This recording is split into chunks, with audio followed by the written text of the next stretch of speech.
here, I have one last question that it was asked by different CEOs in different ways about what you've learned about being able to build a mission-driven company and a mission-driven Mhm. culture, and especially how you manage and channel, I think, this newfound, not newfound, but sort of newly present, I think, employee activism that you also have that oftentimes can detract from the company's mission.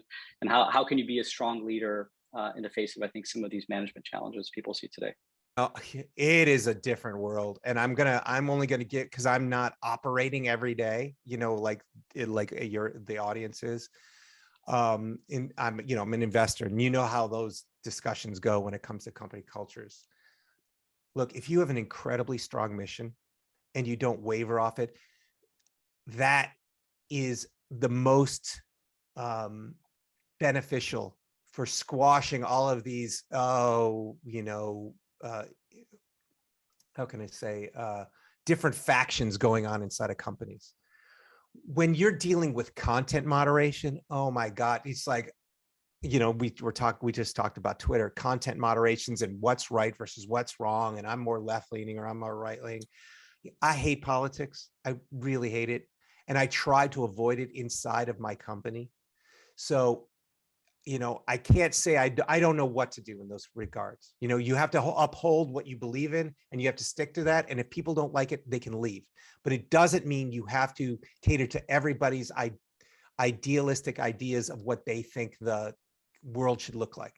Like I said, some people they're all great people. If they have a different thing, you have to let them go and move on, because it's only going to be there. If you really have these factions, like we're seeing, these polarizations that are happening, and it's happening inside your company, you can either say, stop the political talk, like we saw what Coinbase did and had all the fallout, but it's still running and it's going to be just a great company too. That was one leader's perspective. Another leader's perspective is like, oh, well, we need to have everybody work together on this. And I think if you're in content, you do need to have the left and right and everyone working around this to find the center. But if you have employees who are just saying it's only or only the left, well, look, we're not a political organization. Go work for politics and go get the people you want, in government. But that doesn't happen here.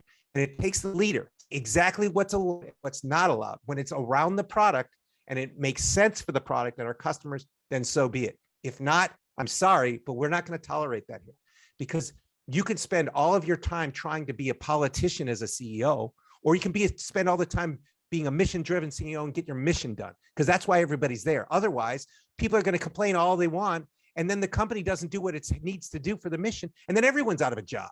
So it's all about priority and speaking truthfully to the company and to the people and going, look, if this isn't for you, here you go. That's somewhere else. That's not what it's like here. And I give Brian Armstrong all the credit in the world for doing what he did. Maybe he didn't do every single step perfectly. Whatever. We all make mistakes, and he learned, we all learned. But he did what he believed was right, and I don't fault him for it. I think more and more CEOs have to get up and say what's right. We saw what happened with Disney with the Don't Say Gay law in Florida, right? And they said, screw it.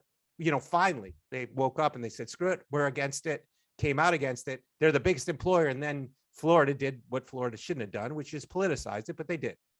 That's what's going to happen in this day and age. And you just got to stand on 2 feet and maybe you'll be canceled, maybe whatever it is, but do not bend just because there's some internet mob inside your firm or outside of the firm who is attacking you.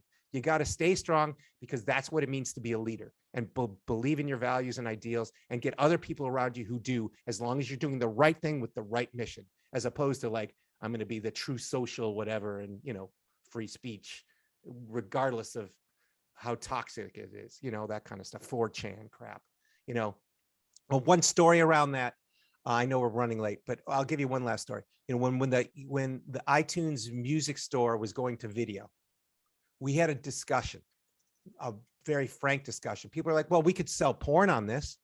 We could sell porn videos all day long. People be buying this all the time. And Steve got up and said, no way. This is not a world that I want to build, that I want my kids to grow up in, my grandkids up. Apple and we are going to show our values and our morals through the products we make. We are not going to allow that to happen on our platform. Sure, someone else can make tons of money somewhere else doing it. That is not us, and I'm not going to let that happen, right? That's what it takes. when, Tim, when the,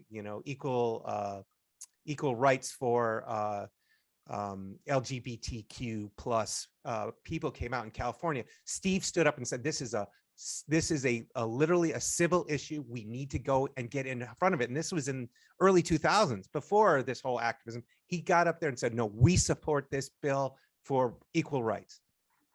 Right. And so that's the kind of stuff we have to do as leaders.